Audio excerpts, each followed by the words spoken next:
സഭയുടെ സാർവത്രിക മതബോധന ഗ്രന്ഥത്തിലുണ്ട്, എന്നാൽ വിശ്വാസികളുടെ ഹൃദയത്തിലില്ല.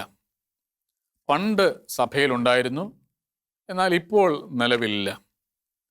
ഒരു കാലത്ത് ദുർവിനിയോഗം ചെയ്യപ്പെട്ടിരുന്നു, എന്നാൽ ഇപ്പോൾ പ്രസക്തിയില്ല എന്ന് ചിലരെങ്കിലും വിചാരിക്കുന്ന ഒരു വിഷയമാണ് ദണ്ഡ വിമോചനം എന്നുള്ള കാര്യം. ഈ കഴിഞ്ഞ ഒക്ടോബർ 23-ന് മനസാക്ഷിയോട് ബന്ധപ്പെട്ട കാര്യങ്ങൾ, അല്ലെങ്കിൽ പാപമോചനം, ദണ്ഡവിമോചനം, പിടിക്കപ്പെട്ട പാപങ്ങൾ തുടങ്ങിയവയെപ്പറ്റി പറയുന്ന വത്തിക്കാൻ ട്രിബ്യൂണൽ അപ്പസ്റ്റോലിക് പെനിറ്റൻഷ്യറി ഒരു പ്രത്യേക പ്രബോധനം നടത്തിയിരുന്നു. അതായത് 2020 നവംബർ മാസം മുഴുവനും പൂർണ്ണ ദണ്ഡവിമോചനം പ്രാപിക്കാനുള്ള അവസരമുണ്ട് എന്നാണ് പ്രത്യേകമായിട്ട് പ്രഖ്യാപിച്ചത്. പ്രത്യേകിച്ചും ഈ കൊറോണ കാലത്ത് സഭ ഒരു പ്രത്യേക ആനുകൂല്യം കൊടുക്കുകയായിരുന്നു. പാശ്ചാത്യ സഭയിൽ മരിച്ചവരെ പ്രത്യേകമായിട്ട് ഓർക്കുന്ന മാസമാണ് നവംബർ മാസം. സാധാരണഗതിയിൽ നവംബർ മാസത്തിലെ ആദ്യ 8 ദിവസങ്ങളാണ് പൂർണ്ണ ദണ്ഡവിമോചനം പ്രാപിക്കാനായിട്ട് കൊടുത്തിരുന്നത്. ഈ പ്രത്യേക സാഹചര്യത്തിൽ, കൊറോണയുടെ സവിശേഷ സാഹചര്യത്തിൽ ഈ മാസം മുഴുവനും അതിനുള്ള അവസരം കൊടുത്തിരിക്കുന്നു എന്നുള്ളതാണ് പ്രത്യേകത. അതെങ്ങനെ നമുക്ക് നേടാം തുടങ്ങിയ കാര്യങ്ങളെപ്പറ്റി നമുക്ക് വൈകാതെ പറയാം. അതിനു മുമ്പ് നമ്മൾ അറിയേണ്ട കാര്യം, വാസ്തവത്തിൽ എന്താണ് ഈ ദണ്ഡ വിമോചനം എന്ന് പറയുന്നത്, അതിൻ്റെ അർത്ഥം എന്താണ്, നമ്മൾ എങ്ങനെയാണ് അതിനെ മനസ്സിലാക്കേണ്ടത്. ഏറ്റവും അടിസ്ഥാനപരമായ കാര്യം, പാപത്തിന് ശിക്ഷയുണ്ട് എന്നുള്ള കാര്യം നമ്മളെല്ലാവരും സമ്മതിക്കുന്ന കാര്യമാണ്. പാപത്തിന് ശിക്ഷയുണ്ട്. ഈ പാപത്തിന് ശിക്ഷയുണ്ടെന്ന് പറയുമ്പോൾ അറിയേണ്ട കാര്യം, പാപത്തിന് ദൈവം നോക്കിയിരുന്ന് ഒരു പോലീസുകാരനെ പോലെ പിടിച്ച് ശിക്ഷിക്കുന്നു എന്നുള്ളതല്ല നമ്മൾ മനസ്സിലാക്കേണ്ട കാര്യം.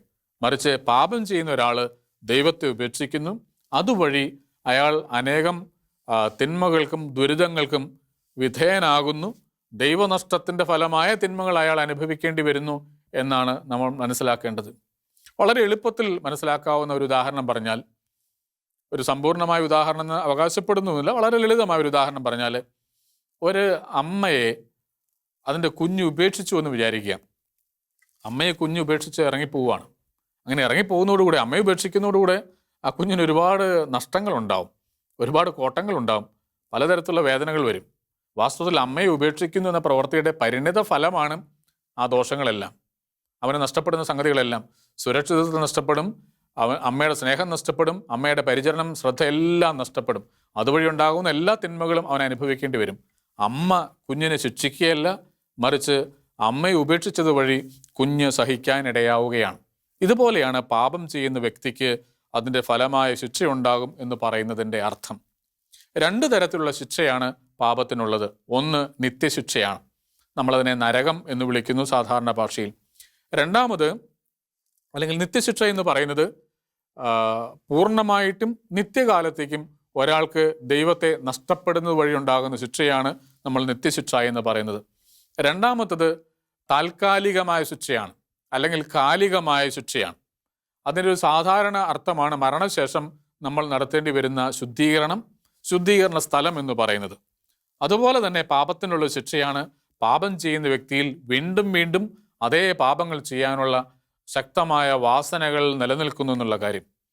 അതുപോലെ പാപം ജനിപ്പിക്കുന്ന ഭൗതികവും ആത്മീയവുമായുള്ള ഫലങ്ങൾ പാപത്തിനുള്ള ശിക്ഷയായിട്ട് നമ്മൾ മനസ്സിലാക്കണം. ഒരാൾ കുമ്പസാരിക്കുന്നത് വഴി അയാൾക്ക് പാപമോചനം കിട്ടുകയും നിത്യശിക്ഷയിൽ നിന്ന് അയാൾക്ക് മോചനം ലഭിക്കുകയും ചെയ്യും. എന്നാൽ താൽക്കാലിക ശിക്ഷ അയാളിൽ അവശേഷിക്കും. അതായത് സമയത്ത് ചെയ്തു തീർക്കേണ്ട, അല്ലെങ്കിൽ സമയത്ത് നമ്മൾ പരിഹരിക്കേണ്ട തിന്മയുടെ അംശങ്ങൾ ഒരാളിൽ തുടരുകയും ചെയ്യും എന്നർത്ഥം. ഇതെല്ലാം ഒന്നിച്ചെടുത്തുകൊണ്ട് ദണ്ഡവിമോചനം എന്ന് പറഞ്ഞാൽ ക്ഷമിക്കപ്പെട്ട പാപങ്ങൾക്ക് അവശേഷിക്കുന്ന കാലിക ശിക്ഷയാണ് ദണ്ഡവിമോചനം. കാലിക ശിക്ഷയിൽ നിന്നുള്ള മോചനമാണ് ദണ്ഡവിമോചനം എന്ന് പറയാം. അതായത് കുമ്പസാരത്തിൽ ഏറ്റുപറഞ്ഞ് പാപപ്പൊറുതി കിട്ടിയ പാപങ്ങൾക്ക് അവശേഷിക്കുന്ന താൽക്കാലികമായ ശിക്ഷയിൽ നിന്നുള്ള വിടുതലാണ് ദണ്ഡവിമോചനം എന്ന് പറയുന്നത്. സഭയുടെ സാർവത്രിക മതബോധന ഗ്രന്ഥം 1471 ഇത് നമ്മൾ വായിച്ച് മനസ്സിലാക്കാവുന്നതേയുള്ളൂ. ഇതിനോട് ബന്ധപ്പെട്ട് നമ്മൾ അറിയേണ്ട ഒരു കാര്യം, 11-ാം നൂറ്റാണ്ട് മുതലാണ് സഭയിൽ ദണ്ഡവിമോചനത്തെപ്പറ്റി കാര്യമായിട്ട് പറയാൻ തുടങ്ങിയത്. 11-ാം നൂറ്റാണ്ട് മുതൽ. അന്ന് മുതൽ പിന്നീടും ഇതിൻ്റെ ദൈവശാസ്ത്രം വേണ്ട രീതിയിൽ വികസിച്ചു വന്നിട്ടില്ല എന്നുള്ള ഒരു സത്യമുണ്ട്. രണ്ടാമതായി ദണ്ഡവിമോചനത്തോട് ബന്ധപ്പെട്ട് അനേകം ദുരുപയോഗങ്ങളും നടന്നിട്ടുണ്ട് എന്നുള്ളതും സത്യമാണ്. 1035 രേഖാമൂലം ആദ്യമായിട്ട് സഭയിൽ ദണ്ഡവിമോചനം നൽകപ്പെട്ടത് എന്നാണ് ഞാൻ മനസ്സിലാക്കുന്നത്. 1215 4-ാം ലാറ്ററൻ കൗൺസിൽ ഈ ദണ്ഡവിമോചനത്തെ ന്യായീകരിച്ചു, സാധൂകരിച്ചു, ഒപ്പം തന്നെ അതിൻ്റെ ദുരുപയോഗത്തെ വിലക്കുകയും ചെയ്തു. 1418 കോൺസ്റ്റൻസിലെ കൗൺസിൽ വീണ്ടും ദുരുപയോഗങ്ങൾക്കെതിരെ സംസാരിച്ചിട്ടുണ്ട്. അപ്പോൾ ഈ ദണ്ഡവിമോചനത്തോട് ബന്ധപ്പെട്ട ഏറ്റവും വലിയ ദുരുപയോഗം എന്ന് പറയുന്നത് പണം കൊടുത്ത് ദണ്ഡവിമോചനം വാങ്ങാം എന്ന സ്ഥിതിയിലേക്ക് കാര്യങ്ങൾ വന്നു എന്നുള്ളതാണ്. അപ്പോൾ തെറ്റായ രീതിയിലുള്ള ഒരു ബന്ധം പണവും ദണ്ഡവിമോചനം തമ്മിൽ കയറി വന്നു എന്നുള്ളത് വാസ്തവമാണ്. അപ്പം അങ്ങനെ ഈ ദണ്ഡവിമോചനം കൊടുത്ത് പണം വാങ്ങി ആ പണം കൊണ്ട് പള്ളിയും ആശുപത്രികളും പണിത ചരിത്രം സഭയിൽ ചില കാലങ്ങളിൽ ഉണ്ടായിട്ടുണ്ട്. നമ്മൾ ഓർക്കേണ്ട കാര്യം, മധ്യകാലഘട്ടങ്ങളിൽ പള്ളിയും ആശുപത്രികളും മാത്രമല്ല പണിയപ്പെട്ടത്. ഈ ദണ്ഡവിമോചനത്തിൻ്റെ പണം കൊണ്ട് ഡാമുകളും കനാലുകളും പാലങ്ങളും പണിത ചരിത്രവും ഉണ്ട് എന്നുള്ളതും സത്യമാണ്. ഈ ദണ്ഡവിമോചനത്തെ മനസ്സിലാക്കാൻ വേണ്ടി സഭയിലെ കൃപയുടെ ഭണ്ഡാകാരം എന്നുള്ളൊരാശയം വിശുദ്ധനായ തോമസ് അക്വീനാസ് വിശദീകരിച്ച് വികസിപ്പിച്ചു. അതായത് ക്രിസ്തുവിൻ്റെയും പരിശുദ്ധ മറിയത്തിൻ്റെയും സകല പുണ്യവാന്മാരുടെയും പുണ്യയോഗ്യതകളിൽ പങ്കുപറ്റാനുള്ള അവകാശം സഭാവിശ്വാസികൾ കൊണ്ട് സഭയ്ക്ക് അത് നൽകാനും സാധിക്കും എന്ന് തോമസ് അക്വീനാസിനെ പോലെയുള്ളവരെ പഠിപ്പിച്ചു. പക്ഷെ നമുക്കറിയാവുന്ന കാര്യം, പ്രൊട്ടസ്റ്റന്റ് റിഫർമേഷനോട് ബന്ധപ്പെട്ട് ഉന്നയിക്കപ്പെട്ട ഏറ്റവും വലിയ ആക്ഷേപം ഈ ദണ്ഡവിമോചനത്തിൻ്റെ വിൽപ്പനയായിരുന്നു. മാർട്ടിൻ ലൂതറിൻ്റെ ഏറ്റവും വലിയ ആക്ഷേപം ഈ ദണ്ഡവിമോചനത്തോട് ബന്ധപ്പെട്ട കച്ചവടമായിരുന്നു എന്നുള്ളത് സത്യമാണ്. അതിനെതിരെ പിന്നീടുണ്ടായ ട്രെൻഡ് കൗൺസിൽ കാര്യമായിട്ട് സംസാരിക്കുകയും ചെയ്തിട്ടുണ്ട്. വത്തിക്കാൻ കൗൺസിലിൻ്റെ ചർച്ചകളിൽ ദണ്ഡവിമോചനം കടന്നു വന്നിട്ടുണ്ട്. പക്ഷെ അതിൻ്റെ പ്രബോധന രേഖകളിലേക്ക് അത് വന്നില്ല എന്നുള്ളതും വാസ്തവമാണ്. പക്ഷെ അതിനുശേഷം, കൗൺസിലിന് ശേഷം 1967 ജനുവരി 1 പോൾ 6 മാർപ്പാപ്പ ഒരു അപ്പസ്റ്റോലിക് കോൺസ്റ്റിറ്റ്യൂഷൻ ഇറക്കി, ഇൻ്റലിജൻസിയാരും ഡോക്ട്രീന എന്ന പേരിൽ. അതിലാണ് ദണ്ഡവിമോചനത്തെ പറ്റിയുള്ള ആധുനിക കാലത്തെ സുദീർഘമായ പരാമർശം അല്ലെ പ്രബോധനം ഉള്ളത്. അതിൻ പ്രകാരം, അതാണ് ഇപ്പോഴും നിലനിൽക്കുന്നത്, അതിൻ പ്രകാരം ദണ്ഡവിമോചനം ഒരാൾക്ക് സിദ്ധിക്കാൻ അയാൾ ചെയ്യേണ്ട കാര്യങ്ങൾ: 1, കുമ്പസാരിച്ച് കുർബാന സ്വീകരിക്കണം. പാപജീവിതത്തിൽ നിന്ന് മാറി നിൽക്കാനുള്ള ആഗ്രഹം ഉണ്ടാവണം. ദണ്ഡവിമോചനം സ്വീകരിക്കാനുള്ള നിയോഗം ഉണ്ടാവണം. മാർപ്പാപ്പയുടെ നിയോഗത്തിന് വേണ്ടി പ്രത്യേകം പ്രാർത്ഥിക്കണം. അതായത് ഒരു സ്വർഗസ്ഥനായ പിതാവേ, ഒരു നന്മ നിറഞ്ഞു പറയും, ഒരു ത്രിത്വസ്തുതി ചൊല്ലി പ്രാർത്ഥിക്കണം. പിന്നെ അതുപോലെ നിശ്ചയിക്കപ്പെട്ട ഒരു പ്രവൃത്തിയോ, ദണ്ഡവിമോചനം കിട്ടാൻ വേണ്ടി സഭ നിശ്ചയിച്ചിട്ടുള്ള ഒരു പ്രവൃത്തിയോ ഒരു പ്രാർത്ഥനയോ നിർവഹിക്കണം എന്നാണ്. അത് പല കാര്യങ്ങളുണ്ട്, പലതരത്തിലുള്ള പ്രാർത്ഥനകളുണ്ട്. ദൈവവചനം വായിക്കുന്നതാകാം, 1 മണിക്കൂർ ആരാധന നടത്തുന്നതാകാം, അല്ലെങ്കിൽ തീർത്ഥാടന സ്ഥലങ്ങളിൽ സന്ദർശിക്കുന്നതാകാം. അങ്ങനെ ഒരുപാട് കാര്യങ്ങൾ. അതിൽ ഏതെങ്കിലും ഒരെണ്ണം ചെയ്തു കഴിയുമ്പോൾ ദണ്ഡവിമോചനം സിദ്ധിക്കാൻ സാധിക്കും എന്നാണ് സഭ പഠിപ്പിച്ചത്. സഭാപ്രബോധനത്തിലെ പ്രധാനപ്പെട്ട ഒരു കാര്യം കൂടെ, അതായത് ദണ്ഡവിമോചനം ഒരാൾക്ക് സ്വന്തം ദണ്ഡവിമോചനം നേടാം, അല്ലെങ്കിൽ മരിച്ചുപോയ വ്യക്തികൾക്ക് വേണ്ടിയും ദണ്ഡവിമോചനം പ്രാപിക്കാൻ സാധിക്കും. എന്നാൽ ജീവിച്ചിരിക്കുന്ന മറ്റൊരാൾക്ക് വേണ്ടി ഒരാൾക്ക് ദണ്ഡവിമോചനം വാങ്ങിക്കൊടുക്കാനായിട്ട് സാധിക്കില്ല. അവനവന് വേണ്ടി വാങ്ങാം, മരിച്ച ഒരാൾക്ക് വേണ്ടിയും ഇത് സാധിക്കാം. പക്ഷെ ജീവിച്ചിരിക്കുന്ന ഒരാൾക്ക് വേണ്ടി ഒരാൾക്ക് സാധിക്കില്ല എന്നുള്ളതാണ് പ്രധാനപ്പെട്ട കാര്യം. ഇനി ഈ ദണ്ഡവിമോചനത്തിൻ്റെ യുക്തി എന്താണ്, അല്ലെങ്കിൽ അതിൻ്റെ ദൈവശാസ്ത്രം എന്താണ്?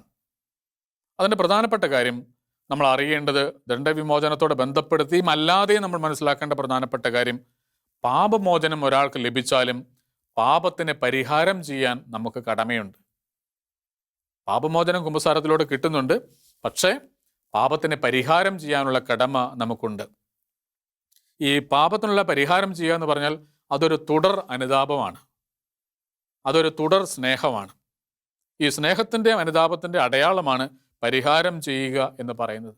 അപ്പം നമ്മുടെ ജീവിതത്തിലെ, സാധാരണ ജീവിതത്തിലെ കടമകൾ, ഉണ്ടാകാവുന്ന ക്ലേശങ്ങൾ, ജോലി ഭാരം, അല്ലെങ്കിൽ സ്വയം ഒരാൾ ഏറ്റെടുക്കുന്ന പരിഹാര കർമ്മങ്ങൾ, ദാനധർമ്മം, പ്രാർത്ഥന, ഉപവാസം, ഇതെല്ലാം പാപത്തിന് പരിഹാരമായിട്ട് മാറ്റി ചെയ്യാവുന്ന സംഗതികളാണ്.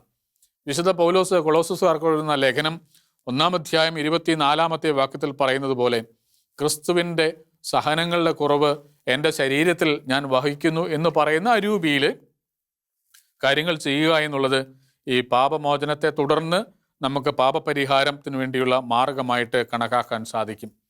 വിശുദ്ധ അഗസ്തീനോസ് പറഞ്ഞിട്ടുണ്ട്, നിന്നെ കൂടാതെ നിന്നെ സൃഷ്ടിച്ച ദൈവത്തിന് നിന്നെ കൂടാതെ നിന്നെ രക്ഷിക്കാൻ സാധിക്കില്ല. ഈ പാപ പരിഹാരത്തിൻ്റെ പങ്ക് വ്യക്തമാക്കുന്ന ഒരു കാര്യമാണ്. നമ്മൾ അറിയേണ്ട പ്രധാനപ്പെട്ട ഒരു കാര്യം, ദണ്ഡവിമോചനം എന്ന് പറയുന്നത് പാപമോചനമല്ല. പാപമോചനമല്ല. പാപമോചനം സിദ്ധിച്ച ഒരാൾക്ക് പാപത്തിൻ്റെ ഫലമായിട്ടുണ്ടാകാവുന്ന ദണ്ഡങ്ങളിൽ നിന്ന്, ശിക്ഷയിൽ നിന്നുള്ള മോചനമാണ് ദണ്ഡവിമോചനം എന്ന് പറയുന്ന കാര്യം. ഇതിൻ്റെ അടിസ്ഥാനമായിട്ട് നമ്മൾ മനസ്സിലാക്കേണ്ട കാര്യം, കെട്ടാനും അഴിക്കാനുമുള്ള അധികാരം ഈ ദണ്ഡവിമോചനത്തിൻ്റെ കാര്യത്തിലും സഭയ്ക്ക് ഉപയോഗിക്കാവുന്നതാണ്. അപ്പോൾ പാപമോചനം കൊടുക്കുന്ന കാര്യത്തിൽ മാത്രമല്ല, ദണ്ഡവിമോചനത്തിൻ്റെ കാര്യത്തിലും മത്തായിയുടെ സുവിശേഷം 16:19 പറയുന്ന കെട്ടാനും അഴിക്കാനുമുള്ള അധികാരം സഭയ്ക്കുണ്ട് എന്നുള്ളത് വാസ്തവമാണ്. ഈ ദണ്ഡവിമോചനത്തെപ്പറ്റി ഇങ്ങനെ പറയുമ്പോൾ നമുക്ക് ഉന്നയിക്കാവുന്ന സംശയങ്ങളും ചോദ്യങ്ങളും പലതുണ്ട്. ഏതാനും ചോദ്യങ്ങൾ പറഞ്ഞാൽ, അല്ലെങ്കിൽ പരിമിതികൾ ചൂണ്ടിക്കാണിക്കാനായിട്ട്, ഇത് ആഗോള സഭയിൽ അപ്പാടെ ഒരേപോലെ രൂപം കൊണ്ട വികസിച്ച് വന്നൊരു കാര്യമല്ല. പാശ്ചാത്യ സഭയിൽ മാത്രം ഉണ്ടായതാണ്. പൗരസ്ത്യ സഭയിൽ ഇതിൻ്റെ മാതൃകകളില്ല എന്ന് നമുക്ക് പറയാം. പക്ഷെ സഭയുടെ സാർവത്രിക മതബോധന ഗ്രന്ഥം ഇപ്പോൾ ഇതിനെപ്പറ്റി പറയുന്നുണ്ട് എന്നുള്ളത് സത്യമാണ്. രണ്ടാമത് നമുക്ക് ഉന്നയിക്കാവുന്ന കാര്യം, ഇത് സഭയുടെ രണ്ടാമത്തെ സഹസ്രാബ്ദത്തിലുണ്ടായതാണ്. ആദ്യത്തെ 1000 കൊല്ലം സഭയിൽ ഇതിനെപ്പറ്റിയുള്ള ചിന്തയുണ്ടായിരുന്നില്ല എന്ന് പറയാം. അത് ശരിയാണ്. അതുപോലെ ദണ്ഡവിമോചനത്തിൻ്റെ കാര്യത്തിൽ പലതരത്തിലുള്ള ദുരുപയോഗങ്ങൾ നടന്നിട്ടുണ്ട്. അത് സത്യമാണ്. അത് നമ്മൾ അംഗീകരിക്കേണ്ട കാര്യമാണ്. നാലാമതായി, ദണ്ഡവിമോചനത്തെക്കുറിച്ചുള്ള ചർച്ചകളിൽ അനുകൂലമായും പ്രതികൂലമായും സംസാരിച്ചിട്ടുള്ള ദൈവശാസ്ത്രജ്ഞന്മാരുണ്ട്. അവരെല്ലാവരും സഭയിൽ വളരെ പ്രാമാണികത അവകാശപ്പെടാവുന്ന ആൾക്കാരുമാണ്. അനുകൂലമായിട്ട് പറഞ്ഞവരുമുണ്ട്, പ്രതികൂലമായിട്ട് പറഞ്ഞവരുമുണ്ട്. ഇതെല്ലാം പറഞ്ഞിട്ട് അവസാനം നമുക്ക് ചോദിക്കാവുന്ന വളരെ പ്രധാനപ്പെട്ടൊരു ചോദ്യമുണ്ട്. അതായത്, കുമ്പസാരത്തിലൂടെ നിത്യശിക്ഷ ഒഴിവാകുന്നു, എന്നാൽ കാലിക ശിക്ഷ അവശേഷിക്കുന്നു. എന്തുകൊണ്ട് വലിയ ശിക്ഷ ഒഴിവാക്കിയിട്ട്, നിത്യശിക്ഷ ഒഴിവാക്കിയിട്ട് ചെറിയ ശിക്ഷ അവശേഷിക്കാൻ ദൈവം ഇടയാക്കുന്നു? സ്വാഭാവികമായിട്ട് ചോദിക്കാവുന്ന ചോദ്യമാണ്. അതുകൊണ്ട് ഇങ്ങനെയൊന്നുമില്ല എന്നൊക്കെ ചിന്തിക്കുന്നവരും പറയുന്നവരും പോലുമുണ്ട്. ഈ പശ്ചാത്തലത്തിൽ 3-4 അടിസ്ഥാന കാര്യങ്ങൾ ചൂണ്ടിക്കാണിക്കണം എന്ന് ഞാൻ കരുതുകയാണ്. അതായത്, നിത്യശിക്ഷ അത് ഒഴിവാക്കുന്നു, പക്ഷെ കാലിക ശിക്ഷ ദൈവം ഒഴിവാക്കുന്നില്ല കുമ്പസാരത്തിലൂടെ. എന്തുകൊണ്ട് അങ്ങനെയൊക്കെ സംഭവിക്കുന്നു എന്ന് പറയുന്നു. 3-4 ചെറിയ അടിസ്ഥാന കാര്യങ്ങൾ. ഒന്നാമത്തെ സംഗതി, കുമ്പസാരത്തിൽ പാപമോചനം നടക്കുന്നതിൻ്റെ പ്രധാനപ്പെട്ട അടിസ്ഥാനപരമായ യോഗ്യത വ്യക്തിയുടെ അനുതാപമാണ്. കുമ്പസാരിക്കുന്ന ആളുടെ, പാപിയുടെ അനുതാപമാണ് കർത്താവിൽ നിന്ന് പാപമോചനം സിദ്ധിക്കാനുള്ള അടിസ്ഥാനപരമായ യോഗ്യത. എന്നാൽ ദണ്ഡവിമോചനത്തിൽ നമ്മൾ ചെയ്യുന്നത് എന്താണ്? പാപമോചനം കിട്ടിയ ആൾ കൂടുതൽ സ്നേഹിക്കാൻ തയ്യാറാകുന്നു എന്നുള്ളതാണ് കാര്യം. അതായത്, ദൈവത്തെ കൂടുതൽ സ്നേഹിക്കാനും ദൈവത്തിൽ നിന്ന് കൃപകൾ എല്ലാം സ്വീകരിക്കാൻ വേണ്ടി ഒരാൾ സ്വയം സജ്ജമാക്കുന്നതിൻ്റെ അടയാളമാണ് ദണ്ഡവിമോചനം. ഉത്തമഗീതം വ്യാഖ്യാനിച്ചുകൊണ്ട് ക്ലെയർവോയിലെ വിശുദ്ധ ബെർണാഡ് നടത്തുന്ന 11ാമത്തെ പ്രസംഗത്തിൽ പറയുന്ന ഒരു കാര്യം, ഈശോ മരിച്ചത് നമ്മളിൽ നിന്ന് നന്ദിയുള്ള സ്നേഹം ലഭിക്കാൻ വേണ്ടിയിട്ടാണ്, സിദ്ധിക്കാൻ വേണ്ടിയിട്ടാണെന്ന് അദ്ദേഹം പറയുന്നുണ്ട്. ഒരാളിൽ നിന്ന് പ്രതീക്ഷിക്കുന്ന നന്ദി നിറഞ്ഞ സ്നേഹം. വാസ്തവത്തിൽ ഈ നന്ദി നിറഞ്ഞ സ്നേഹമുള്ള ഒരു വ്യക്തി പാപമോചനം കിട്ടിക്കഴിയുമ്പോൾ ചെയ്യുന്ന കൂടുതൽ സ്നേഹത്തിൻ്റെതായ ഒരു പ്രവൃത്തിയാണ് ദണ്ഡവിമോചനത്തിലേക്ക് തിരിയുക എന്ന് പറയുന്ന കാര്യം. തൻ്റെ പാദങ്ങൾ കഴുകി സുഗന്ധതൈലം പൂശിയ സ്ത്രീയെക്കുറിച്ച് ഈശോ പറഞ്ഞു, ഇവൾ അധികമായിട്ട് സ്നേഹിച്ചു, അതുകൊണ്ട് ഇവളുടെ പാപങ്ങൾ, നിരവധിയായ പാപങ്ങൾ ക്ഷമിക്കപ്പെട്ടിരിക്കുന്നു. ലൂക്കായുടെ സുവിശേഷം 7:47. അപ്പോൾ ദണ്ഡവിമോചനത്തിലേക്ക് അത് സ്വീകരിക്കാൻ ഒരാൾ തയ്യാറാകുന്നു, അതിനുവേണ്ടി ശ്രമിക്കുന്നു എന്ന് പറയുന്നതിൻ്റെ അർത്ഥം അനുതാപം എന്ന ഘട്ടത്തിൽ നിന്ന് കൂടുതൽ സ്നേഹത്തിലേക്ക് ഒരാൾ തിരിയുന്നതിൻ്റെ അടയാളമായിട്ട് നമ്മൾ കാണണം. അതല്ലാതെ വളരെ യാന്ത്രികമായിട്ട് മനസ്സിലാക്കി കഴിയുമ്പോൾ ഇത് അർത്ഥരഹിതമായ ഒരു കാര്യമായിട്ട് മാറും. അതുകൊണ്ട് കൂടുതൽ സ്നേഹം ലഭിക്കാൻ വേണ്ടി ഒരാൾ നടത്തുന്ന ശ്രമത്തിൻ്റെ ഭാഗമാണിത്. പാപകരമായ ജീവിതത്തിൽ നിന്ന് തിരിച്ചു വന്ന് അനുദപിച്ച് മാമോദീസ സ്വീകരിച്ച് വിശുദ്ധ ജീവിതം നയിച്ച ആളായിരുന്നു വിശുദ്ധനായ ആഗസ്തീനോസ്. അദ്ദേഹം മാനസാന്തരപ്പെട്ട് ക്രൈസ്തവനായി, വൈദികനായി, പിന്നീട് മെത്രാനുമായി വലിയ ശുശ്രൂഷകൾ ചെയ്തു. മരിക്കാറായി കിടക്കുന്ന സമയത്ത്, അദ്ദേഹം മരണാസന്നനായ സമയത്ത് അദ്ദേഹം തൻ്റെ മുറിയിലേക്ക് പിൻവാങ്ങി അവിടെ അനേക ദിവസങ്ങൾ ഒറ്റയ്ക്ക് ചെലവഴിച്ചു. അദ്ദേഹം ചെയ്ത കാര്യം 51 സങ്കീർത്തനം സാമാന്യം വലിയ അക്ഷരങ്ങളിൽ എഴുതി തൻ്റെ മുമ്പിലെ ഭിത്തിയിൽ ഇങ്ങനെ കെട്ടിത്തൂക്കിയിട്ടിരുന്നു. അതായത് മുഴുവൻ സമയം ഈ 51 സങ്കീർത്തനം നോക്കി അത് ആവർത്തിച്ച് ചൊല്ലിക്കൊണ്ട് അദ്ദേഹം കണ്ണുനീരൊഴുക്കി കിടന്നു. അങ്ങനെയാണ് അദ്ദേഹം മരിക്കുന്നതായിട്ട് ചരിത്രത്തിൽ നമ്മൾ വായിക്കുന്നത്. വാസ്തവത്തിൽ അത് അനുതാപത്തിൻ്റെ കണ്ണുനീർ മാത്രമല്ല, സ്നേഹത്തിൻ്റെ നീർച്ചാലുകൾ കൂടെയാണ് അദ്ദേഹത്തിൻ്റെ കണ്ണുകളിൽ നിന്ന് പ്രവഹിച്ചത്. പക്ഷെ അദ്ദേഹം നോക്കിക്കൊണ്ട് കിടന്നത് ഈ 51 സങ്കീർത്തനമാണ്. അനേക വർഷങ്ങൾ ദൈവസ്നേഹത്തിൽ നിറഞ്ഞ് വെളിപാടുകളുടെ പൊരുളുകൾ സ്വീകരിച്ചുകൊണ്ട് ദൈവൈക്യത്തിൽ ജീവിച്ച ഒരാൾ പിന്നെ എന്തിനാണ് ഈ 51 സങ്കീർത്തനം ചൊല്ലുന്നത്? ഇതിലൊരു കാര്യമുണ്ട്. അതായത് എത്ര വിശുദ്ധമായ ജീവിതം നയിക്കുന്ന ഒരാൾക്കും വീണ്ടും അനുദപിക്കാനും അതുവഴി ദൈവസ്നേഹത്തിലേക്ക് തിരിയാനും ഉള്ള അവസരമുണ്ട്, അതിനുള്ള ആവശ്യമുണ്ട് എന്ന് സൂചിപ്പിക്കുന്നതാണ് വിശുദ്ധ ആഗസ്തീനോസിൻ്റെ ഈ ജീവിത കഥ. രണ്ടാമത്തെ കാര്യം, ദൈവം നമുക്ക് കുമ്പസാരത്തിൽ പാപമോചനം തരുന്നുണ്ട്. എന്നാൽ അത് പൂർണ്ണമായിട്ട് ഒരാൾക്ക് സ്വീകരിക്കാൻ പറ്റണമെന്നില്ല. പാപമോചനം കർത്താവ് തരുന്നുണ്ട്, പക്ഷെ അത് പൂർണ്ണമായിട്ട് സ്വന്തമാക്കാൻ പറ്റണമെന്നില്ല. എന്തുകൊണ്ട് പറ്റില്ല? പാപത്തിൻ്റെ ഫലമായിട്ടുള്ള മുറിവുകൾ ഒരാളിലുണ്ടെങ്കിൽ അയാൾക്ക് ആ പാപമോചനം പൂർണ്ണമായിട്ട് ഉൾക്കൊള്ളാൻ പറ്റണമെന്നില്ല. കർത്താവ് തന്നുകൊണ്ടിരിക്കും, അത് ഉൾക്കൊള്ളാൻ പറ്റണമെന്നില്ല. വിശുദ്ധ തോമസ് അക്വീനാസ് പറയുന്നത് പാപം ക്ഷമിക്കുക എന്ന് പറയുന്നത് ഒരു കാര്യമാണ്, എന്നാൽ പാപം നമ്മുടെ പ്രകൃതത്തിൽ ഉണ്ടാക്കിയിട്ടുള്ള മുറിവുകൾ സുഖപ്പെടുത്തുക എന്ന് പറയുന്നത് വേറെ കാര്യമാണ്. പാപം ക്ഷമിക്കുക എന്ന് പറയുന്ന ഒരു കാര്യമാണ്, പക്ഷേ നമ്മുടെ ശരീരത്തിൽ ഉണ്ടായിട്ടുള്ള പാപത്തിൻ്റെ, നമ്മുടെ പ്രകൃതത്തിൽ നേച്ചറിൽ ഉണ്ടായിട്ടുള്ള പാപത്തിൻ്റെ മുറിവുകൾ സുഖപ്പെടുത്തുക എന്ന് പറയുന്നത് വേറൊരു കാര്യമാണ്. അപ്പം അങ്ങനെ സൗഖ്യം ലഭിക്കണമെങ്കിൽ നമുക്ക് ആത്മീയ ശിക്ഷണം ആവശ്യമാണ്. ആത്മീയ ശിക്ഷണം ആവശ്യമാണ്. ആ ആത്മീയ ശിക്ഷണമാണ് വാസ്തവത്തിൽ ദണ്ഡവിമോചനം പ്രാപിക്കാൻ ശ്രമിക്കുന്നതിലൂടെ നമ്മൾ നേടാൻ നോക്കുന്നത്. ആത്മീയ ശിക്ഷണത്തിലൂടെ നമ്മുടെ മുറിവുകൾ സുഖപ്പെടുകയും അതുവഴി പൂർണ്ണമായിട്ടും പാപപ്രതി നേടിയെടുക്കാൻ നമ്മൾ ശ്രമിക്കുകയും ചെയ്യുകയാണ്. മൂന്നാമതായി, ദണ്ഡവിമോചനം എന്നുള്ളത് കുമ്പസാരത്തിൽ നമ്മൾ നടത്തുന്ന പ്രായശ്ചിത്തത്തിൻ്റെ തുടർച്ചയാണ്. കുമ്പസാരത്തിൽ നമ്മൾ ചെയ്യുന്ന പ്രായശ്ചിത്തത്തിൻ്റെ തുടർച്ചയാണ്. അത് ചിലപ്പോൾ വളരെ ചെറുതായിരിക്കും, അല്ലെങ്കിൽ പേരിന് മാത്രമുള്ളതായിരിക്കും, പക്ഷേ അതിൻ്റെ ഒരു വലിയ സൂചനയുണ്ട്. ആ പ്രായശ്ചിത്തത്തിൻ്റെ തുടർച്ചയാണ് നമ്മൾ നേടാൻ പോകുന്ന ദണ്ഡവിമോചനം. വിശുദ്ധ യോഹന്നാന്റെ സുവിശേഷം 8-ാം അധ്യായം 11-ാമത്തെ വാക്യം, പാപത്തിൽ പിടിക്കപ്പെട്ട സ്ത്രീയോട് ഈശോ പറഞ്ഞു, ഞാനും നിന്നെ വിധിക്കുന്നില്ല, മേലിൽ പാപം ചെയ്യരുത്. ആദ്യത്തെ കാര്യം, ഞാനും നിന്നെ വിധിക്കുന്നില്ല. രണ്ടാമത്, മേലിൽ പാപം ചെയ്യരുത്. വിശുദ്ധ തോമസ് അക്വീനാസ് പറയുകയാണ്, ഈ രണ്ടാം ഭാഗം അവളെ പുണ്യത്തിൽ വളരാൻ കർത്താവ് നിർബന്ധിക്കുകയാണ്. മേലിൽ പാപം ചെയ്യരുത്. ക്ഷമ കിട്ടിക്കഴിഞ്ഞു, പക്ഷെ ഇനി പുണ്യത്തിൽ വളരണം എന്ന് പറയുന്നതിൻ്റെ തുടർച്ചയാണത്. നാലാമതായി, ക്രിസ്തുവിൻ്റെ രക്ഷാകര പ്രവൃത്തിയുടെ ഫലങ്ങൾ മനുഷ്യരിലേക്ക് എത്തിക്കാനുള്ള ഒരു മാർഗമാണ് ഈ ദണ്ഡവിമോചനം എന്ന് പറയുന്ന കാര്യം, പ്രത്യേകിച്ചും മരിച്ച വിശ്വാസികൾക്ക് വേണ്ടി. കാരണം നമ്മളെല്ലാവരും ഒരു സഭയുടെ വിവിധ കൂട്ടായ്മകളിൽ അംഗമാണ്. അതായത് വിജയസഭയുടെയും സഹനസഭയുടെയും സമരസഭയുടെയും ഭാഗമായിരിക്കുന്നവരാണ്. മരിച്ച് സ്വർഗത്തിലെത്തിയവരും അതുപോലെ ശുദ്ധീകരണ അവസ്ഥയിൽ കഴിയുന്നവരും ഈ ഭൂമിയിലുള്ള നമ്മളെല്ലാവരും ഒരേ സഭയുടെ അംഗമായിരുന്നതുകൊണ്ട് പരസ്പരം സഹായിക്കുകയും പരസ്പരം ബലപ്പെടുത്തുകയും ചെയ്യുന്നതിൻ്റെ ഒരു ഉപാധിയാണ്, മാർഗമാണ് ദണ്ഡവിമോചനം എന്ന് പറയുന്ന കാര്യം. വിശുദ്ധരായ വ്യക്തികൾ അവർ പുണ്യയോഗ്യത നേടുമ്പോൾ അവർക്കറിയാം അത് തങ്ങൾക്ക് വേണ്ടി മാത്രമല്ല.